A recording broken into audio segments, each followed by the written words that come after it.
상황 판단은 언어, 자료, 상황 세 영역 중에서도 특히 수험생분들이 시간 부족을 느끼는 영역이므로 다루되어 있죠. 나중에 아마 풀어보시면 아실 거예요. 상황 판단이 진짜 정말 시간이 부족한 과목이긴 합니다.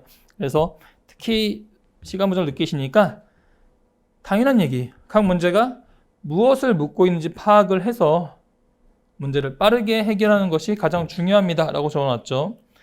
이때 여러분들이 굉장히 중요하게 활용하셔야 되는 것이 발문입니다. 발문.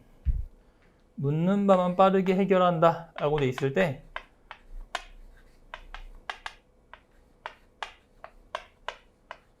발문의 활용이 굉장히 중요해요. 자, 계속 보면 두 번째 줄 계속 볼게요. 213페이지. 발문을 통해 해당 문제에서 무엇을 해결해야 하는지 또는 두 번째, 제시된 글에서 어디를 중요하게 읽어야 하는지 파악하거나 이 두 가지가 파악할 수 있다는 거예요. 문제에서 뭐를 물을지 혹은 제시된 지문에서 어디를 중점적으로 봐야 할지 그 두 가지를 파악하셔야 되는데 만약에 그게 안 되는 경우에는 뒤에 보면 계속 읽어보면 선택지나 보기를 통해 다시 발문에서 힌트를 얻을 수 없을 때 어디를 활용하냐면 선택지나 보기를 활용한다고요. 그것을 통해서 지문에서 중요하게 봐야 될 부분이 어디인지 파악하는 것은 문제를 효율적으로 해결하는 데 꼭 필요합니다. 이게 되게 압축적으로 스킬을 정리한 건데 아마 지금 처음 들으시는 입장에서는 잘 이해가 안 되실 수 있어요. 발문에서 그걸 어떻게 찾을 수 있지? 혹은 선지나 보기에서 힌트를 어떻게 얻을 수 있지? 라는 부분이 잘 한 번에 안 와닿으실 수 있는데 다 기본기 정리한 다음에 한번 다시 읽어볼 거예요. 그러면 좀 더 체감하실 수 있는 부분들이 생기실 겁니다. 마지막 문장 보면요. 따라서 문제를 풀 때는 가장 먼저 묻는 내용이 무엇인지를 파악한 뒤에 묻는 바만 빠르게 해결해야 합니다. 라고 되어 있죠. 정말 이상적인 말이잖아요. 묻는 바만 빠르게 해결한다. 어떻게 할 수 있는지 한번 보여봐 드릴게요. 다음 214페이지를 보실 테고요. 좀 더 구체적으로 보면 발문이 뭔지 옆에 왼쪽 단에 써 있죠. 왼쪽 날개. 발문. 어떠한 문제를 해결하려고 할 때 해당 문제에서 가장 먼저 보게 되는 정보로서 쉽게 말해 묻는 문장입니다 라고 되어 있어요. 발문. 다른 문제를 통해 한번 보여봐 드리면 이런 거죠. 문제 1번. 다음 글에 나타난 사상에 가장 근접한 것은 문제 번호 다음에 여러분들이 제일 먼저 보시게 되는 거란 말이죠. 이게 바로 발문이라고 생각하시면 돼요. 다시 발문 읽어보면 왼쪽 단에 있는 내용. 어떤 문제를 해결하고 할 때 해당 문제에서 가장 먼저 보게 되는 정보. 그렇죠. 쉽게 말해 묻는 문장. 묻고 있잖아요. 이게 바로 발문이 됩니다. 다음 다시 오른쪽에 있는 본문 내용 한번 214페이지 읽어볼게요.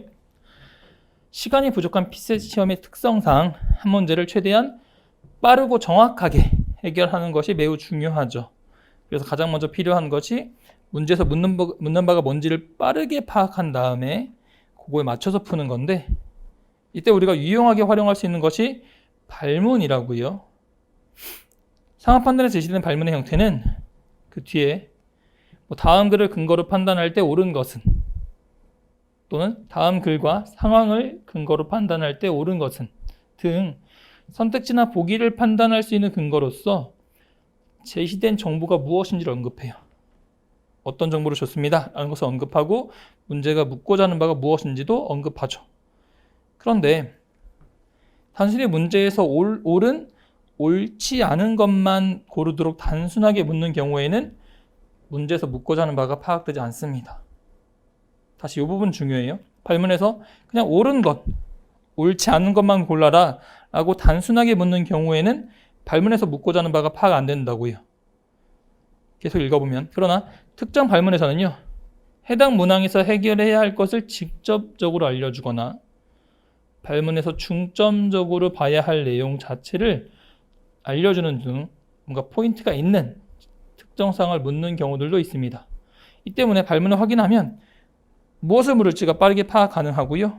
제시문에서 어디를 확인해야 될지도 알 수 있으니까 그거를 활용해서 이를 중점적으로 제시된 정보를 파악해야 한다는 거죠. 형광펜 밑줄 쳐져 있는데 이 스킬의 핵심은요. 발문을 통해서 해당 문장에서 묻고자 하는 바가 있는지 없는지 여부를 빠르게 판단하는 거예요. 그래서 한번 연습을 해볼게요. 아래 예지에 5개가 있을 건데요. 그냥 한번 읽어보시고 5개 읽어보신 다음에 문제에서 묻고자 하는 바가 파악되면 동그라미, 파악되지 않는다면 X로 한번 표시를 해봐 주시죠. 5문제니까요. 한 30초 정도 시간 드려볼게요. 빠르게 한번 확인해봐 주시고. 이번에는 책에 있는 용어가 아니라 제 강의 설명을 한번 말씀을 드려볼게요. 맨 처음에 이제 발문을 보시게 된다라고 말씀을 드렸죠. 그럼 발문을 봤을 때 우리가 확인해야 되는 게 포인트의 유무입니다. 포인트의 유무. 포인트를 하면 해당 문제에서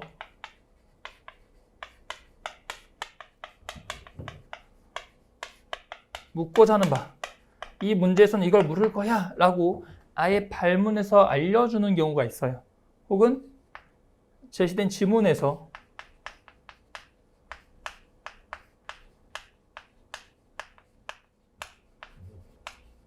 중점적으로 봐야 할 내용을 알려주는 경우가 있습니다. 그리고 그렇지 않은 경우도 있어요. 그러니까 발문에서 이 포인트가 있는지 없는지를 판단해 주셔야 돼요. 그래서 먼저 발문에 포인트가 없는 경우를 살펴볼 테고요. 발문에 포인트가 없는 경우는 어떤 경우냐면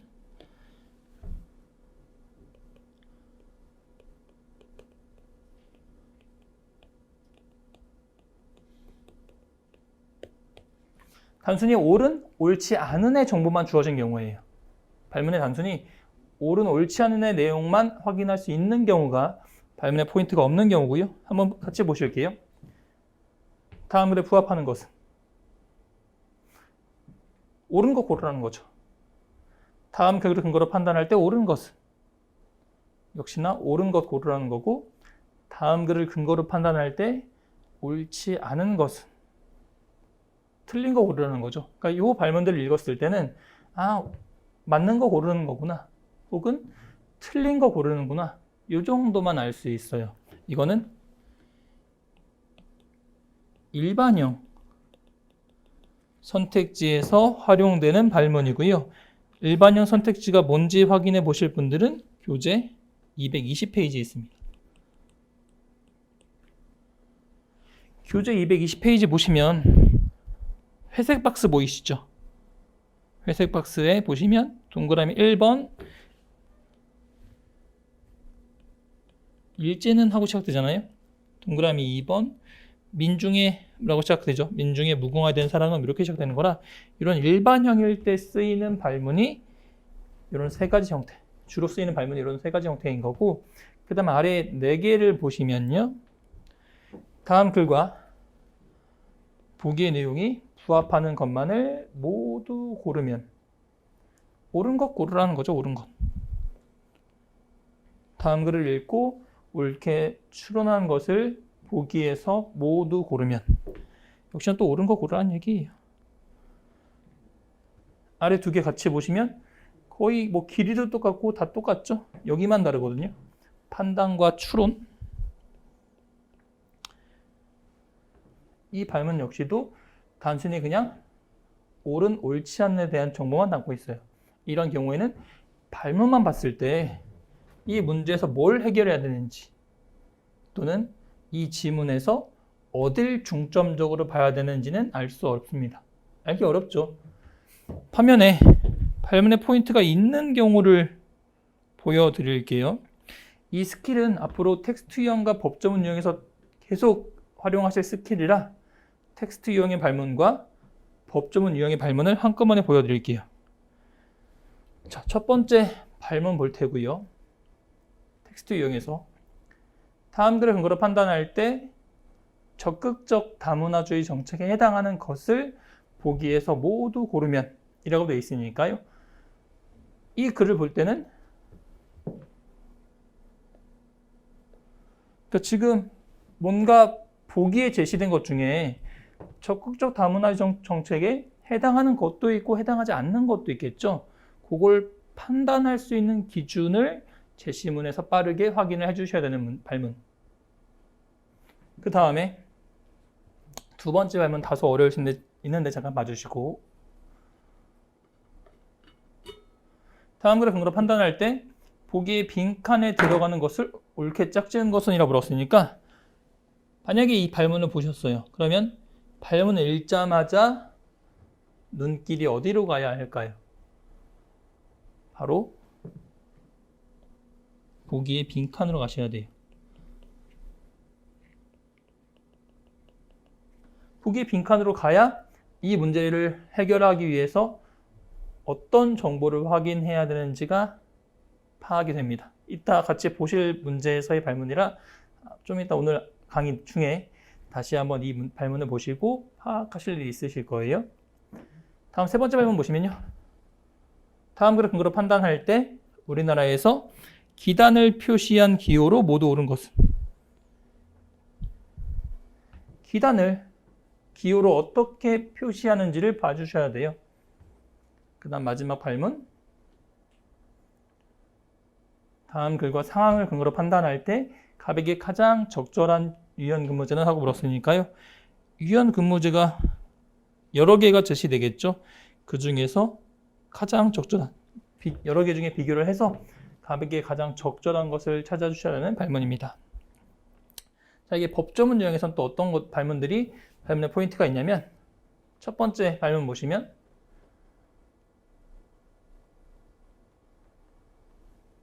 아까 얘랑 비슷한 발문이죠. 적극적 다문화주의 정책에 해당하는 것, 차에 해당하는 것, 이런 발문들은 발문의 포인트가 있는 거죠. 다만 아까랑 좀 차이가 있다면, 아까는 글이었다면 이번엔 규정으로 바뀐 거죠. 법조문이다 보니까 글이 규정으로 바뀌긴 하는데요. 뭐 크게 어렵진 않으실 겁니다. 요거 정도만 바뀌었어요.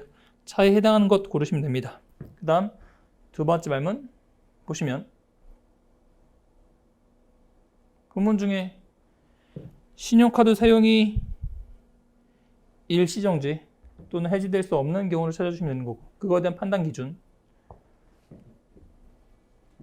보기에서 본문 중에서는 인공 임신 중절 수술이 언제 허용되는지, 그 허용되는 상황을 기준을 또 파악해 주시면 되는 거고, 네 번째 발문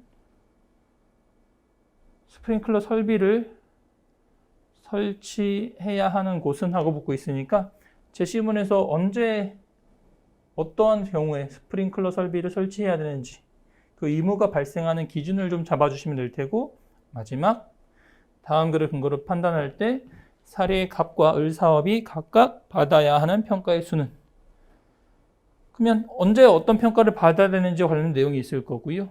그에 해당되면 갑과 을이 그 평가를 받아야 될 테니까 평가에 관련된 내용을 좀 정리해 주시면 될 겁니다.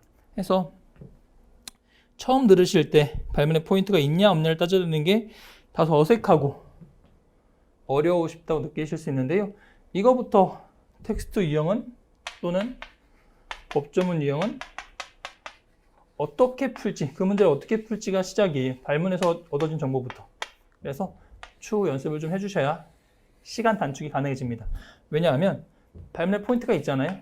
발문에 포인트가 있으면 풀 때 그에 맞춰서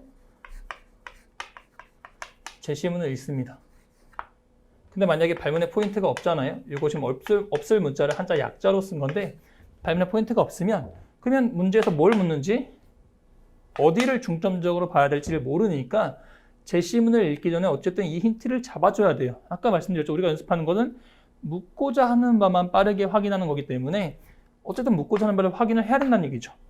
그래야만 그에 맞춰 문제를 해결할 수 있으니까. 그래서 그 힌트를 어디서 얻냐? 여기가 추가되는 거예요. 선지나 보기로 내려가서 묻고자 하는 바를 먼저 확인합니다. 그리고 그에 맞춰서 제시문을 읽어주는 거죠. 그래야 제시문의 정보가 굉장히 많을 거란 말이죠. 이런 정보 중에서 강약 조절도 가능할 테고, 이따 보여드리겠지만 아예 필요한 부분만 찾아 읽는 발췌독도 할 수 있게 만들어 드릴 거예요. 즉 약간 티저 예고편인데요. 다 안 읽고 풀 수 있는 방법들도 알려봐 드릴 겁니다.